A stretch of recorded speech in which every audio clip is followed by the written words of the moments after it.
నమస్కారం. నేను మీ పని Bhaskar, Dilsukh Nagar, Hyderabad. Welcome to Pasumarthi astrology centre. Please do subscribe my channel for more videos. Video నచ్చినట్టయితే like చేయండి. అలాగే మీ బంధుమిత్రులకి, శ్రేయోభిలాషులకి కూడా షేర్ చేయండి. వారికి కూడా ఎంతో కొంత ఉపయోగకరంగా ఉంటుంది.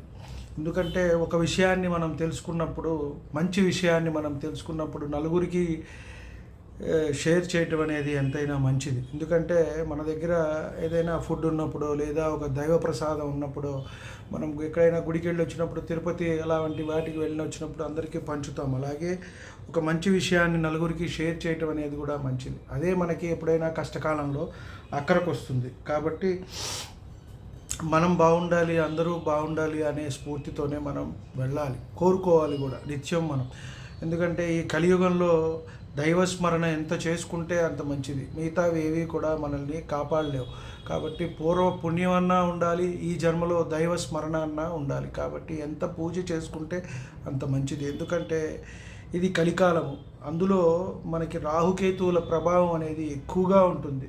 కాబట్టి వీటి నుంచి మాయ నుంచి, రాహుకేతువుల ప్రభావం నుంచి బయటపడి మనం చేసుకోవాలి అంటే దైవనామ స్మరణ ఒక్కటే మనకి మార్గం. గత కొన్ని వీడియోలుగా మనం మహర్దశల గురించి తెలుసుకునే ప్రయత్నం చేస్తున్నాం. రవి మహర్దశ నుంచి వరుసగా తెలుసుకుంటూ వస్తున్నాం. గత వీడియోలో శని మహర్దశ గురించి తెలుసుకున్నాం. ఈ వీడియోలో రాహు మహర్దశ గురించి తెలుసుకుందాం. రాహు మహర్దశ మొత్తం 18 సంవత్సరాలు అనేది ఉంటుంది. ప్రతి మనిషికి కూడా ఇది ఏ టైంలో వచ్చినా, చిన్నప్పుడు వచ్చినా, నడి వయసులో వచ్చినా, అంచెల్లో వచ్చిన, యుక్త వయసులో వచ్చిన ఇబ్బంది పెట్టే దశ అనే మనం చెప్పవచ్చు. అన్లెస్ అది మంచి స్థానంలో ఉండి 3, 6, 10, 11 స్థానాల్లో ఉండి, అలాగే కేంద్ర త్రికోణాధిపతులతో ఎవరితో అయినా కలిసి ఉండటము, అలాగే ఆ దశానాథుడు ఏ నక్షత్రంలో ఉన్నారో చూసుకొని ఆ నక్షత్రం యోగవంతమైన నక్షత్రం అయితే ఆయన అనుకూలమైన ఫలితాలు ఇస్తారు. ఒక మనిషిని అత్యంత భోగవంతంగా చేయటం, అన్ని సౌకర్యాలు ఇవ్వటం, రకరకాలైన, అంటే రాహువు ఎంత ఇచ్చినా కూడా సరిపోదనమాట. కాబట్టి ఎప్పుడు కోరుకుంటూనే ఉంటాడు. ఎంత అంటే అసలు దానికి ఎండ్లెస్ అనమాట. అంత కోరుకుంటూ ఉంటాడు. కాబట్టి అంత ఇచ్చేవాడు కూడా రాహు. అందరూ అనుకుంటారు శుక్రుడు ఇస్తాడు, గురువు ఇస్తాడు అని. ఇవ్వరండి. పాపగ్రహాలు ఇచ్చినట్టుగా శుభగ్రహాలు ఇవ్వవు యోగాన్ని. కాబట్టి మనం పరిశీలించుకున్నా కూడా తెలుస్తుంది. శని ఇచ్చినట్టుగా, రాహు ఇచ్చినట్టుగా మరే గ్రహము కూడా ఇవ్వదు. కాబట్టి అలాగే ఇవ్వటం, అలాగే తీసేయటం కూడా అలాగే చేస్తారు. మనం ఎంత జాగ్రత్తగా ఉన్నట్టయితే, ఎంత నిలుపుకున్నట్టయితే అంత మనకి అది ఉంటుంది. కాబట్టి జాగ్రత్త అవసరము. ఈ మహర్దశలో అనేకమైన కష్ట నష్టాలు, ఒంటికి సంబంధించిన వ్యాధులు, రోగాలు, మానసిక సంతులత అనేది లేకపోవటం, కొంతమందికి అయితే శారీరకంగా, మానసికంగా చాలా ఇబ్బందులు అనేవి వస్తూ ఉంటాయి. వింతగా ప్రవర్తిస్తూ ఉంటారు. అంటే అత్యాశ అని మనం అంటాం, కానీ అది అత్యాశ అని కాదు. వాళ్ళ కోరిక సహజ సిద్ధంగా అలా ఉంటుంది. అస్థిరత్వం అనేది ఎక్కువగా ఉంటుంది వీళ్ళకి. చాలా వరకు ఎక్కువగా కోరుకుంటూ ఉంటారు.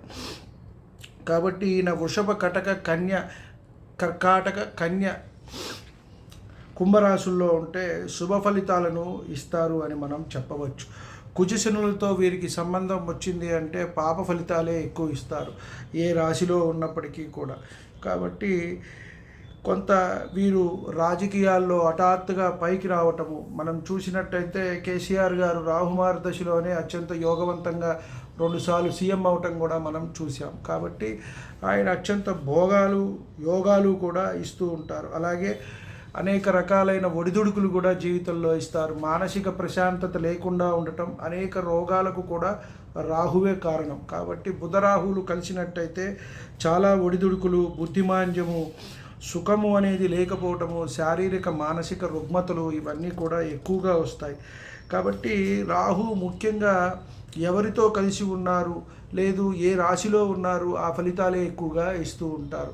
వారికి స్వక్షేత్రము, మూల త్రికోణము కొంత చెప్పినప్పటికీ వాటికి నిక్షిప్తంగా, అంటే నిర్దేశంగా మనకి రాశి చక్రంలో ఉన్న 12 లగ్నాలు రాశులలో మేషం నుంచి మీనం వరకు వాళ్ళకి స్పెసిఫిక్గా కేటాయించబడలేదు. కాబట్టి వారు ఏ రాశిలో ఉంటే ఆ రాశ్యాధిపతి ఇచ్చే ఫలితాలే ఎక్కువగా ఇస్తూ ఉంటారు.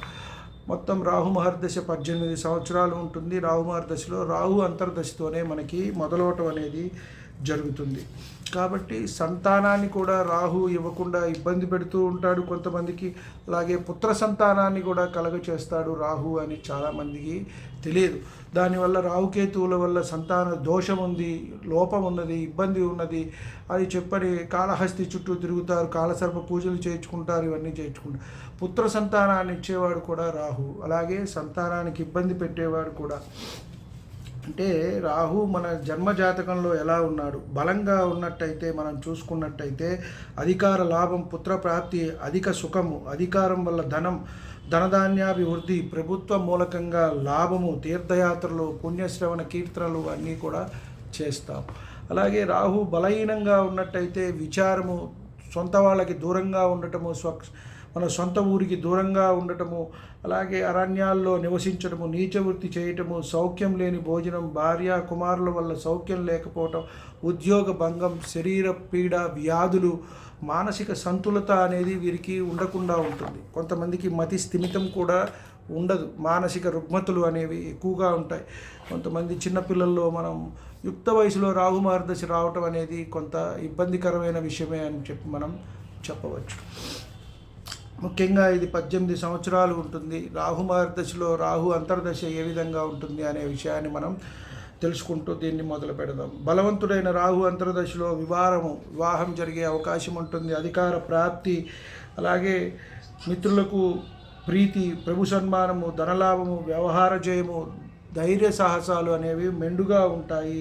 కార్య జయము అని కూడా మనకి చెప్తోంది. అలాగే బలహీనుడైన రాహు అంతర్దశలో మనకి రుణాలు, చోరుల వల్ల భయము, స్థానభ్రంశము, మనోవ్యాధి, బంధనము, మానభంగము, కలహము, భార్యాభర్తల మధ్య మనస్పర్ధలు వచ్చి ఎక్కువగా విడిపోవటానికి కూడా అవకాశం ఉంటుంది.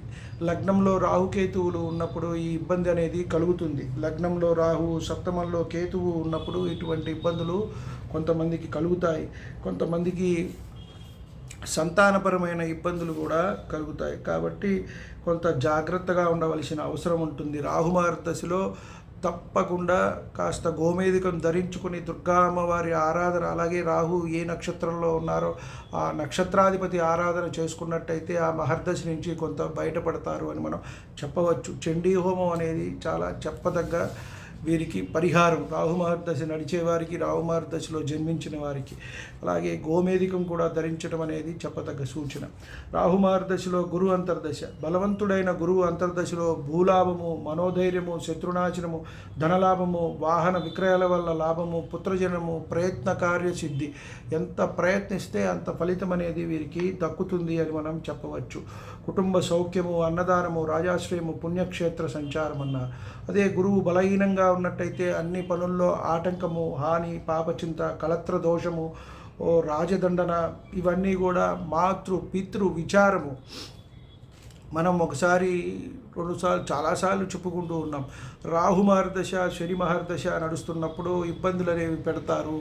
వీళ్ళు పితృకార్యాలు చేసే ప్రయత్నం అనేది మన చేత జరిపిస్తారు. అంటే తల్లిదండ్రులకి కర్మ చేయాల్సిన పరిస్థితి వస్తుంది. అలాగే ఏలినాటి శని, అష్టమ శనుల్లో కూడా అలాంటి పరిస్థితి అనేది వస్తుంది అని మనం చెప్పవచ్చు. అలాగే రాహు మహర్దశలో శని అంతర్దశ, బలవంతుడైన శని వాహన ప్రాప్తి, అధికార ప్రాప్తి, వివాహం, ధనలాభం, చెరువులు, నూతులు ఇవన్నీ తవ్వించటము, భూములు కొనటము, ఇలాంటి గొప్ప గొప్ప అవకాశాలు వస్తాయి. అలాగే శని బలహీనుడైతే కనుక నీచుల వల్ల, చోరుల వల్ల భయము, కుటుంబానికి హాని, మరణ వార్తలు వింటారు అని మనం చెప్పవచ్చు. అందులో రాహు శని అంటే 2 కాంబినేషన్ చాలా భయంకరంగా ఉంటుంది. అలాగే బుధ అంతర్దశలో బలవంతుడైన బుధుడు చక్కని భోజనము, సౌఖ్యము, విద్యాలాభము, శుభకార్యాలు, వ్యాపారాల్లో లాభము, విజయము, ఉద్యోగాల్లో లాభము, ఇవన్నీ కూడా జరుగుతాయి. అలాగే బలహీనుడైన కుజుడు ఇబ్బంది పెట్టడము, స్థానభ్రంశము, మనస్తాపము, శరీరానికి కొంత ఇబ్బంది. బుధుడు కూడా మనకి తృతీయానికి, షష్టానికి న్యాచురల్గా మనకి రాశ్యాధిపతి మిథున కన్యులకి. కాబట్టి కన్యా రాశి వల్ల ఇక్కడ కొంచెం బుధుడు ఇబ్బంది పెట్టినట్టయితే వీళ్ళు శారీరకంగా రాహువే ఇబ్బంది పెడతాడు. బుధుడు కనెక్షన్ కూడా వచ్చినట్టే వైద్యపరమైన ఖర్చులు వీరికి వస్తాయి అని చెప్పని మనం చెప్పవచ్చు. రాహు మహర్దశలో కేతు అంతర్దశ, బలవంతుడైన కేతువు వీరికి కొంత ఇక్కడ ఇబ్బందే పెడతాడు అని మనం చెప్పవచ్చు. జ్వరము, అతిసారము, క్షుద్రపూజ, అధికారుల ఆశ్రమం అన్నీ కూడా ఉంటాయి. కొంత ఇబ్బందులే వీరికి కలుగుతాయి. కొన్ని శుభకార్యాలు కూడా జరిగే అవకాశం ఉంటుంది. అధికారుల వల్ల లాభము, వ్యాపారంలో లాభము. అదే బలహీనుడైన కేతువు ఉన్నట్టయితే శత్రుబాధ, చెడు స్త్రీల కారణంగా కలహాలు, చోరుల వల్ల ఇబ్బందులు, సోదరులకు ఇబ్బంది, ధన నష్టము, వ్యాపారంలో కూడా నష్టము అని చెప్పని మనం చెప్తున్నాము. అన్ని కార్యాలు భంగము, ఒక్కొక్కసారి కారాగార వాసం కూడా ఉండటం అనేది జరుగుతుంది. అందుకే రాహు మహర్దశ నడిచేటప్పుడు, కేతు మహర్దశ నడిచేటప్పుడు, శని మహర్దశ నడిచేటప్పుడు చాలా జాగ్రత్తగా ఉండాలని చెప్పదగ్గ సూచన. రాహు మహర్దశలో శుక్ర అంతర్దశ, బలవంతుడైన శుక్రుడు అన్ని యోగాలు, భోగాలు, ధనలాభము, ప్రయాణము, సంతానం కలగటం, వ్యాపారం బాగుండటం, వాహనం, అలాగే వివాహ ప్రాప్తి, మిత్రలాభము, నవగృహ నిర్మాణము, ఇల్లు కొనుక్కోవటము, ఇవన్నీ కూడా జరుగుతాయి అని మనం చెప్పవచ్చు. సుగంధ ద్రవ్యాలు, లాభాలు, కుటుంబ సౌఖ్యము, పరస్త్రీల వల్ల పరిచయాలు, లాభాలు ఉంటాయి, మంచి స్నేహము. అలాగే బలహీనుడైన శుక్రుడి అంతర్దశలో కలహాలు, శత్రుభయము, సోదర సోదరీమణులతో ఇబ్బందులు, ఆడవాళ్లతో ఇబ్బంది పెట్టే అవకాశం మన వ్యాపారాల్లో కానివ్వండి, అలాగే మన ఉద్యోగాల్లో ప్లేసుల్లో కానీ ఉన్నట్టయితే వాళ్ళతో చాలా జాగ్రత్తగా ఉండవలసిన అవసరము. స్థాన నాశనము, గౌరవాన్ని బంధనము, కారాగార వాసం కూడా అవకాశం ఉంటుంది. నీచ స్త్రీల పరిచయము కూడా ఇక్కడ జరుగుతుంది.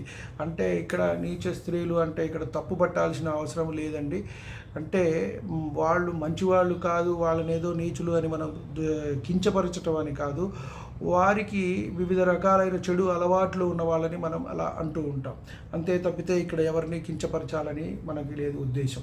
అలాగే రవి అంతర్దశలో బలవంతుడైన రవి అధికారం ఇస్తాడు. మండలియాల్లో, గ్రామాల్లో అధికారము, అలాగే ధనధనాభివృద్ధి, అలాగే ధాన్యాభివృద్ధి, అధికారుల ఆశ్రయము, గొప్ప సుఖము, వస్త్రాభరణాలు, వాహనాలు, ఇవన్నీ కూడా యోగాలు లభిస్తాయి. అదే కొంత ఇబ్బంది కనుక ఉన్నట్టయితే వ్రణాలతో ఇబ్బంది, కాస్త మనోవిచారము, కార్యాలు అనేవి ఇబ్బందులతో పూర్తి అవటము, విదేశీ ప్రయాణం చేయవలసి ఉండటం, ఇవన్నీ కూడా జరుగుతాయి. అలాగే బలవంతుడైన చంద్ర అంతర్దశలో చంద్రుడు రాజగౌరవము, వాహన లాభము, భూలాభము, రత్న లాభము, గృహ విక్రయ లాభము, లక్ష్మీ ప్రసన్నత, కార్యసిద్ధి అంతా కూడా మంచి జరుగుతుంది అని మనం చెప్పడం జరుగుతోంది. అదే బలహీనుడైన చంద్రాంతర్దశల్లో ఇక్కడ వ్రణాలతో కొంచెం ఇబ్బంది, స్థానభ్రంశము, మనోవైకల్యము, పిశాచ బాధ, నిర్బంధము, గౌరవహాని, బంధుమృతి కూడా జరుగుతాయి అని మనం చెప్పారు. చిట్ట చివరిది అయిన కుజ అంతర్దశలో మనకి బలవంతులంగా ఉన్నట్టయితే భూలాభము, వ్యవసాయం వల్ల లాభము, వాహనాలు కొనుక్కోవటం, భూములు కొనుక్కోవటం, దాని విక్రయాల వల్ల లాభం పొందటము, కీర్తి, సౌఖ్యము అంతా కూడా జయం ఉంటుంది. అదే బలహీనంగా ఉన్నట్టయితే మనకి అపవాదులు, కష్టాలు, కీర్తి నష్టము, చోర బాధ, వ్రణాలు, శత్రుబుద్ధి, కలహాలు, దూర ప్రయాణాలు చేసేటప్పుడు ఇబ్బంది, జ్వరాలు, ఇలాంటివన్నీ కూడా కలుగుతూ ఉంటాయి. ఏది ఏమైనప్పటికీ మొత్తానికి రాహు మహర్దశ నడిచేటప్పుడు చాలా ఇబ్బందికరంగా ఉంటుందండి. కాబట్టి ప్రత్యేకమైన పరిస్థితుల్లో మనం రాహు మహర్దశని తీసుకోవాలి. శని మహర్దశ, కేతు మహర్దశ ముఖ్యంగా చిన్న వయసులో, నడి వయసులో చదువుకునేటప్పుడు 18-30 వయసులో వస్తే చాలా ఇబ్బందిగా ఉంటుంది. అటు చదువు ఇబ్బంది పడుతుంది, దుష్ట సావాసాలకు, స్నేహాలకు అలవాటు పడతారు. మగపిల్లలు అయితే సెటిల్ అవ్వటం అనేది కష్టంగా ఉండి చెడు సావాసాలకు దారితీసి వారి జీవితమే పాడైపోతుంది. అదే ఆడపిల్లలకు అయితే కొంత ఇంట్లో వాళ్ళు పరిశీలించి దాని నుంచి బయటకు తీసుకొచ్చినట్టయితే పర్వాలేదు. లేని పక్షంలో వీళ్ళు కూడా అన్య కులస్తులు, అన్య మతస్థుల్ని వివాహం చేసుకోవటం, ఇబ్బంది పడటం అనేది జరుగుతుంది. ఇంట్లో నుంచి వెళ్ళిపోవటం కూడా జరుగుతుంది. అత్యంత ప్రమాదకరమైన దశల్లో రాహుబారి దశనే మనం ప్రప్రథమంగా తీసుకోవాలి. కాబట్టి చండీ హోమం దీనికి గొప్ప పరిహారం. అలాగే గోమేధికాన్ని ధరించడం అనేది కూడా చెప్పదగ్గ సూచన. అలాగే ఏ నక్షత్రంలో ఉన్నదో ఆ నక్షత్రాధిపతికి కాస్త జపశాంతులు చేయించుకున్నట్టయితే ఈ మహర్దశలో వచ్చే ఇబ్బందుల నుంచి మనం బయటపడటానికి అవకాశం ఉంటుంది. మనం ప్రామాణికంగా రాహు మహర్దశి ఏ విధంగా ఉంటుంది అనే విషయాన్ని తెలుసుకున్నాం. మరలా అది ఎవరి వ్యక్తిగత జాతకానికి, లగ్నాత్తు ఎక్కడ ఉన్నారు, ఏ భావంలో ఉన్నారు, ఏ రాశిలో ఉన్నారు, ఎవరితో కలిసి ఉన్నారు అనే దాన్ని బట్టే ఫలితం అనేది నిర్ధారించవలసి ఉంటుంది. వీడియో నచ్చినట్టయితే లైక్ చేయండి. మీ బంధుమిత్రులకి, శ్రేయోభిలాషులకి కూడా షేర్ చేయండి. ఇంతవరకు ఛానల్ సబ్స్క్రైబ్ చేసుకోకపోతే సబ్స్క్రైబ్ చేసుకోండి. నమస్కారం. సర్వే జనా సుఖినో భవంతు. శాంతి శాంతి శాంతి.